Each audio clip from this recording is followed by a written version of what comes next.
There appears to be great disparity between classes when it comes to justice and sentencing. People in lower socioeconomic groups tend to have harsher sentences and are more likely to end up in jail than higher socioeconomic individuals. This disparity is a growing problem in this country, and we need to come together to recognize it.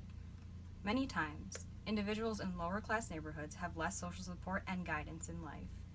They can end up in trouble if they find some social support in people who actually commit crimes, like gangs.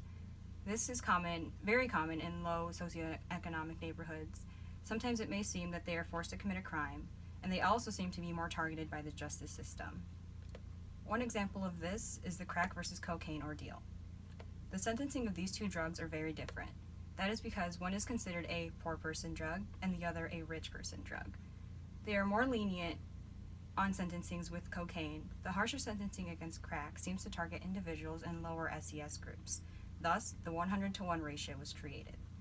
This ratio was set in place to determine what amounts of either cocaine or crack should receive sentencing. It takes 100 times more cocaine to be sentenced than crack, even though they are the same drug. Crack is even watered down with baking soda and water. So there is actually less of the drug. Cocaine is more pure, which is why it's more expensive. And it does not make sense that crack is more harshly sentenced. This is because the justice system associates crack with other criminality in lower SES neighborhoods. It is more available to the young and poor. Cocaine, on the other hand, is available to more rich people in higher SES groups, so it takes a lot more to get sentencing. Another example is the idea of labeling theory and the effect it can have on criminality. Labeling theory suggests that if you label someone as a particular title or idea, they will begin to emulate that label and become it. Labeling someone as a criminal may make them believe that they are in fact a criminal. For example, a child growing up in a low-income area has no money for food for himself or his siblings. He decides to steal some food for his family to eat because they have nothing else. He gets caught, and from that point on, people refer to him as a thief and a criminal. The child eventually begins to believe that if everyone is telling him that he is a criminal, then it must be true. So he behaves in a more criminal fashion. Labeling someone as deviant also tends to lead individuals to join deviant groups. The groups serve as a form of social support where individuals can be accepted and criminal behavior is favored. Disadvantaged teenagers are more greatly affected by labeling theory in a negative way. They are still developing a sense of self, and with no other social support, these teens are likely to turn to a life of crime to fit in with these groups that they are labeled as. There also appears to be more targeting of poor neighborhoods. Many poor neighborhoods are targets of harsh policing, and many children that grow up there learn from a young age that they will most likely end up in jail also.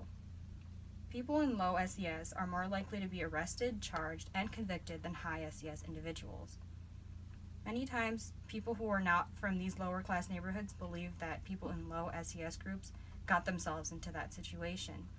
They also believe in harsher sentencing of these criminals because they have no background of what these people were socialized to believe.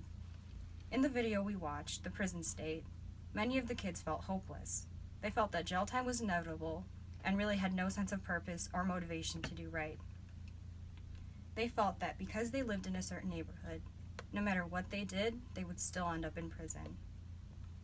This is because everyone in their community ends up in prison at some point. It has become a way of life for people in that community, and no one does anything to change it. Poverty is one of the hardest problems for this country to overcome. The middle class continues to shrink, and more people are becoming of a lower SES group. This could lead to an increase in crime if nothing is done to help these people. Some help that could be offered would be to create programs for underprivileged youth to stay on the right track. These youths many times need some form of guidance and someone to look up to because they may not have that kind of social support at home. This would keep them this would help them grow up with a better chance at keeping out of the legal system. Other programs, such as expanding the free lunch program into the summer, would help combat some of the need to steal food if they have no other means to eat. Children are less likely to steal food if they have a guaranteed meal to eat every day.